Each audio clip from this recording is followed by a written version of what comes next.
Bismillahirrahmanirrahim. Assalamualaikum warahmatullahi wabarakatuh. Alhamdulillahi rabbil alamin. Wassalatu wassalamu ala ashrafil anbiya'i wal mursalin. Sayyidina wa maulana Muhammadin wa ala alihi wa sahbihi ajma'in. Amma ba'd. Pertama-tama syukur alhamdulillah. Kita panjatkan kehadirat Allah Subhanahu wa Ta'ala atas segala rahmat dan karunia yang dianugerahkannya kepada kita semua pada hari ini, sehingga kita senantiasa dalam keadaan sehat walafiat. Para pendengar, para pencinta ilmu yang dirahmati Allah Subhanahu wa Ta'ala, untuk mengisi sarapan pagi kita pada hari ini, saya menyampaikan tentang tema hakikat hijrah Rasulullah sallallahu alaihi wasallam dengan subtema hijrah dari aspek historis. Para pendengar, para pencinta ilmu yang dirahmati Allah Subhanahu wa Ta'ala, peristiwa hijrah yang dilakukan oleh Rasulullah dan kaum muslimin yang terjadi pada tanggal 22 Rabiul Awal 622 Masehi merupakan momentum yang sangat bermakna bagi kaum muslimin dan perjalanan sejarah perkembangan Islam. Tidak mengherankan kalau peristiwa ini diperingati kaum muslimin setiap awal tahun baru Hijriah. Peringatan hari bersejarah itu disambut dan diperingati dengan berbagai kegiatan. Untuk menghayati lebih dalam makna hijrah, perlu diketahui dan difahami lebih dalam rangkaian peristiwa hijrah itu. Proses dan pelaksanaan hijrah yang secara historis begitu panjang diceritakan dan memiliki proses yang panjang, tetapi intinya dapat disebutkan sebagai berikut.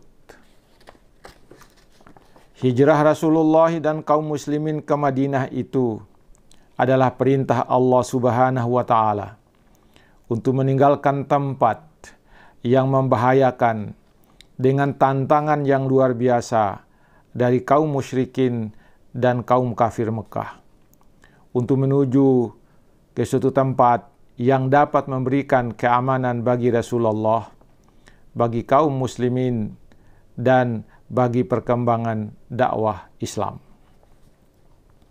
Para pendengar, para penonton, pencinta ilmu yang dirahmati Allah Subhanahu wa Ta'ala, begitu banyak penderitaan dan kesulitan yang dialami oleh Rasulullah dan kaum muslimin ketika berada di Mekah. Begitu pelik juga perjalanan Rasulullah dan kaum muslimin dari kota Mekah, lalu singgah di tempat yang sebenarnya tidak aman bagi Rasulullah, seperti persinggahan Nabi di Gua Thur yang hampir membahayakan keselamatan Rasulullah dan Abu Bakar, sahabat yang setia mendampingi Rasulullah. Begitu sulit pula perjalanan hijrah Rasulullah bersama Abu Bakar menuju Madinah dengan melewati gurun pasir dan tantangan dari kaum kafir Mekah yang selalu mengejar Rasulullah sallallahu alaihi wasallam.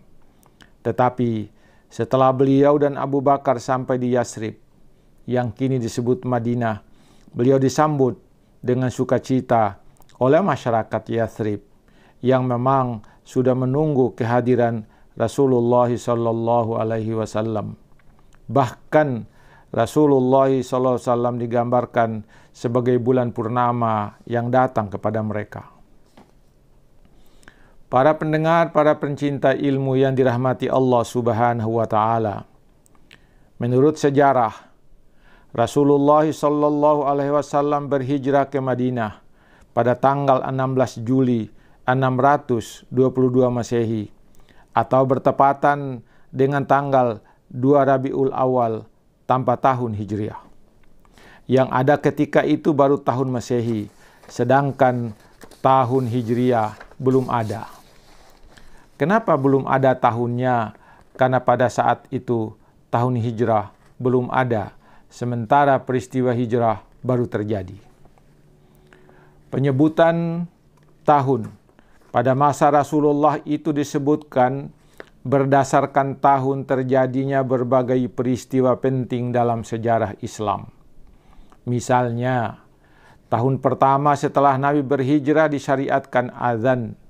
Karena itu, tahun itu disebut tahun azan. Pada tahun kedua dari hijrah Nabi, disyariatkan beberapa hukum seperti izin berperang, perintah berpuasa, perintah untuk berzakat, dan perintah untuk berkurban.